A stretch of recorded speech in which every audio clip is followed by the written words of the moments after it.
नमस्कार विद्यार्थियों, आज की इस वीडियो में आप सभी का स्वागत है।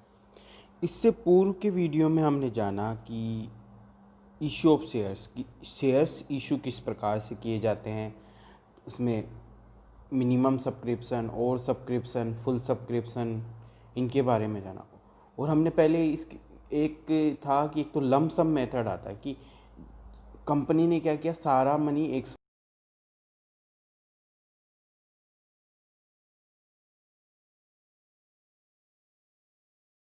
तो कई अभी आता है कॉल इन एरियर, बकाया मांग।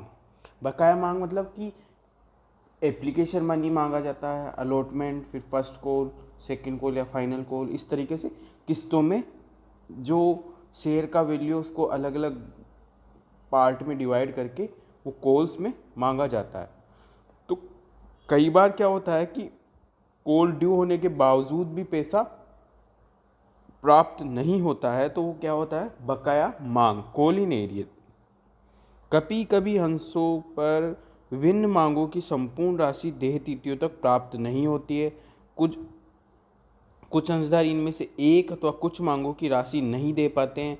अंशधारियों द्वारा विभिन्न मांगों पर देय तिथियों तक न चुकाई गई राशि के योग को बकाया मांग कहते हैं, कॉल इन एरियर कहते हैं। कि कोई भी शेयर होल्डर की जब किस्त ड्यू होती है, ठीक है, और ड्यू होने के बावजूद वो उस डिमांड का पेमेंट नहीं कर पाता है, तो जो राशि होती है वो क्या होगी, बकाया मांग कहलाएगी। ठीक है।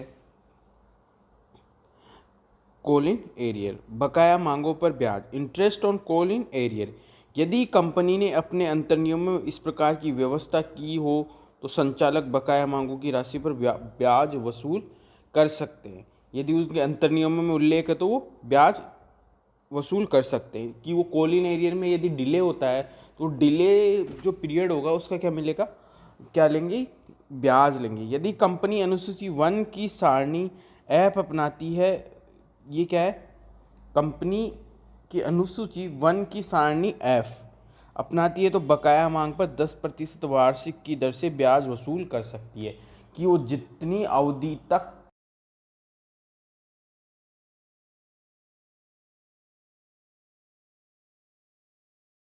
लगेगा। ब्याज की गणना भुगतान की नियत तिथि से भुगतान की वास्तविक तिथि तक की जाएगी। मतलब जिस दिन कॉल ड्यू हो रही थी उस दिन से जिस दिन वास्तव में उस कॉल का भुगतान हुआ वहाँ तक क्या होगा, ब्याज की वसूली होगी। संचालक मंडल को बकाया मांगों पर ब्याज वसूल न करने व ब्याज दर में परिवर्तन करने का पूर्ण अधिकार प्राप्त होता है। कि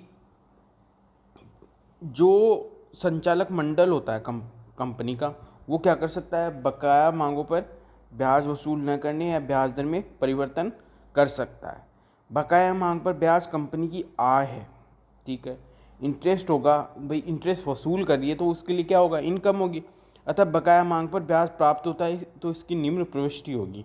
ठीक है, आय है तो आय को क्या करते हैं, क्रेडिट। बैंक अकाउंट डीआर मतलब पैसा आ रहा है तो bank account DR to interest on call in arrear, ये क्या होगी, ब्याज की एंट्री होगी। और यहाँ पे ध्यान देने वाली बात ये है कि अपन जब अपने पास कॉल मनी आता है तो अपन एंट्री क्या करते हैं, जैसे एप्लीकेशन मनी आया तो bank account DR to application money account credit. ठीक है, फिर उसको क्या करते हैं अपन, उस एप्लीकेशन मनी अकाउंट को डीआर टू उसको शेयर कैपिटल में ट्रांसफर कर दे, टू शेयर कैपिटल। तो यहाँ पे क्या होगा कि एरियर का यदि अभी अपने को कोई कॉल रिसीव नहीं हो रही, ड्यू की एंट्री कर देंगे अपन।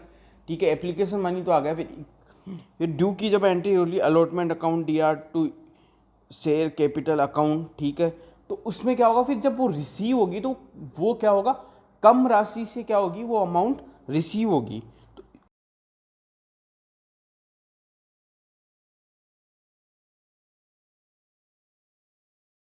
एंट्री है bank account DR to interest on call in arrears account credit हो जाएगा। ठीक है, आय क्या होती है, क्रेडिट होती है, आप सभी जानते हैं। और इस आय को at the end of year क्या कर देंगे, पी एंड एल में ट्रांसफर कर देंगे, प्रॉफिट एंड लॉस में। तो interest on call in arrears account DR to statement of profit and loss account, इस प्रकार से ये दो एंट्रियाँ हो जाएगी। पहली एंट्री आय होने की, दूसरी उस आय को प्रॉफिट एंड लॉस अकाउंट में ट्रांसफर करने की एंट्री। बकाया मांगों का लेखा। बकाया मांगों का सामान्यतः लेखा नहीं किया जाता है। ये बकाया मांगे अंशों की अलग अलग किस्तों के लिए खोले खातों यथा अंश आवंटन खाता, मांग खाता के डेबिट शेष के रूप में रहती हैं। इन खातों के डेबिट शेष का योग ही बकाया मांग राशि कहलाती है। अब अपन डेबिट शेष का मतलब क्या हो गया कि जैसे अपन ने equity share allotment account to share capital कर दिया 1 लाख से, ड्यू हो गया। अब अपने पास मनी कितना रिसीव हो रहा है, मान लीजिए 80,000 मनी रिसीव हो रहा है, तो अपन क्या करते हैं उसकी entry bank account DR to share allotment account. अब इस केस में क्या होगा कि वो जो 1 लाख से एंट्री की है और ये 80,000 से, तो वो बैलेंस क्या बच जाएगा, डेबिट बैलेंस। तो वो ही क्या होता है, कॉल इन एरियर। ठीक है। अब यहाँ पे क्या है कि कुछ लेखक बकाया मांगों के लिए पृथक प्रविष्टि करते हैं। उससे क्या होगा, जो अब यहाँ पे देखो ये समझने वाली बात है कि जो उसका डेबिट बैलेंस था उसको क्या कर देंगे, क्रेडिट कर देंगे इसी परिस्थिति में, और कॉल इन एरियर अकाउंट क्या कर देंगे, डेबिट कर देंगे। तो जो उसका डेबिट बैलेंस है वो यहाँ पे शेयर अलॉटमेंट अकाउंट को क्रेडिट करते ही क्या हो जाएगा, शेयर अलॉटमेंट अकाउंट तो नील बैलेंस हो जाएगा, और कॉल इन एरियर अकाउंट क्या हो जाएगा, डेबिट बैलेंस आ जाएगा। तो और ये जो कॉल इन एरियर अकाउंट है ये